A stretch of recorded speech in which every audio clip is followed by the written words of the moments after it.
Hi, this is Chris Morrow and welcome to episode 2 of Job Search TV. Today I'm going to be talking about positivity. It is one of the most important aspects of any job search.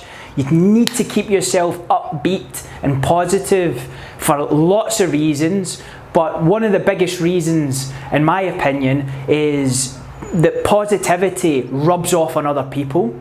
If you meet someone at interview, and I've interviewed literally hundreds of thousands of people in my career, as soon as you meet someone, they've got an energy about them. If they're positive and upbeat and they're happy, feeling relaxed, you can feel it as soon as you meet them. That is such an important thing for anyone who's looking for a job. You need to keep yourself upbeat, energized throughout your job search because it is hard.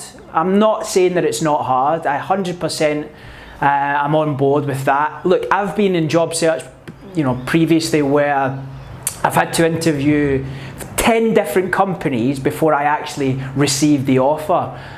You might find that hard to believe given what I'm doing now, but that is the truth. And when I lived in the UK, when I was moving cities, I had to line up 10 interviews for 10 different companies across 2 days. The first 3 or 4 interviews, they were really, really bad for me. I was really down about them. I didn't think they went well.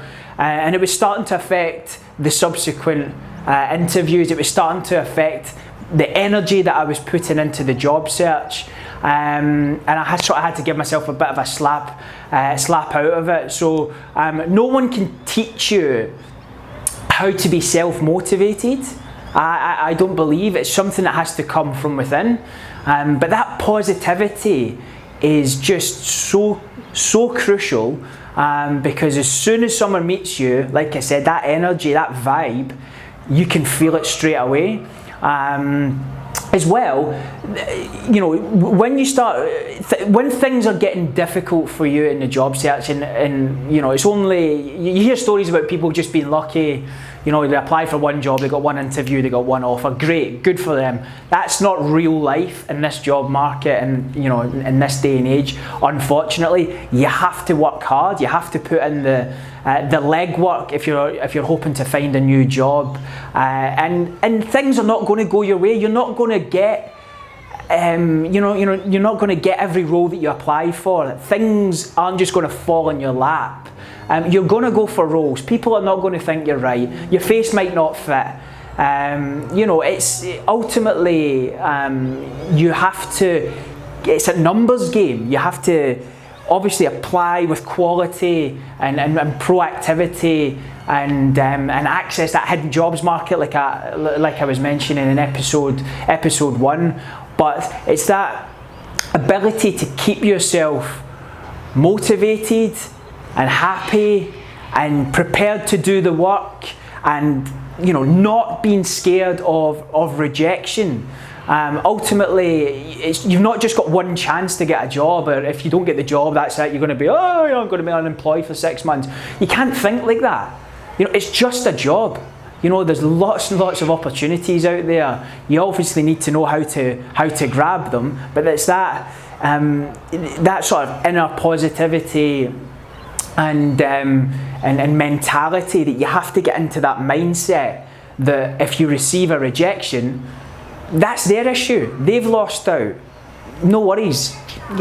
Just sort of shrug it off if at all possible. And that's difficult for a lot of people to get into that mindset because it affects different people in different ways. But you have to always be telling yourself that people can pick up on your positivity.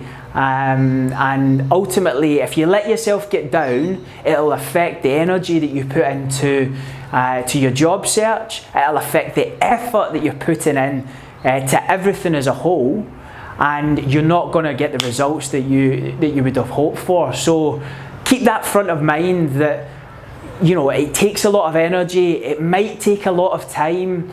You might have to go through several no's before you get that final yes, but it doesn't matter. Stop complaining. Just get into the zone, whatever you have to do to get into the zone, to say, right, I'm in it, I'm committed, I'm in it for the long haul, and I'm going to get the job that I was looking for. At some point, you might have to go through some no's, some rejections to get there. So what? It happens to everyone. I've seen it happen to chief executives, CIOs, senior management.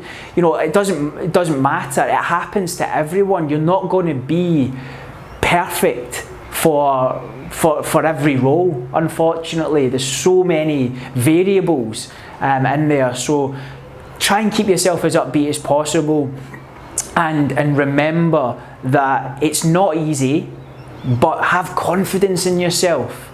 There's a job out there for you, and you just have to believe that that's the case, and it will come true. So thanks very much for everyone who commented, sent me emails of encouragement from episode 1. It's definitely given me the motivation that I needed to continue doing this, so thank you very much. If you're having any problems with self-confidence, leave me a comment. I'll try my best I commit to it. I've done that twice now. I'll commit to replying to every single comment and email that you send me. If you don't want it in the public forum, then you can send me a private email. That's no problem. It's chris@chrismorrow.careers. But if you're watching this anywhere else but my blog, chrismorrow.careers, head on over there. That's where the rest of the videos are, and that's where all of my articles are. Check out my Facebook page. I'm also on Snapchat, trying to get in with the cool kids, although I think I've got about 8 followers at the moment, so I'm not doing too well. I need to pick up my Snapchat game. And yeah, best of luck this week.